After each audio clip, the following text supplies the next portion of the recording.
You ask Tiger to solve. This deals with linear equations with one unknown. The final result is b equals 1/14/5. Let's solve it step by step. Simplify the expression. Swap sides.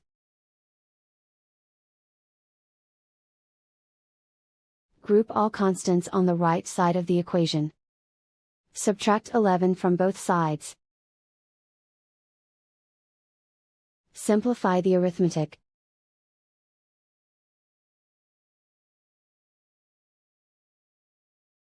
Isolate the b. Divide both sides by 5. Simplify the fraction. And so the final result is b equals 1/14/5.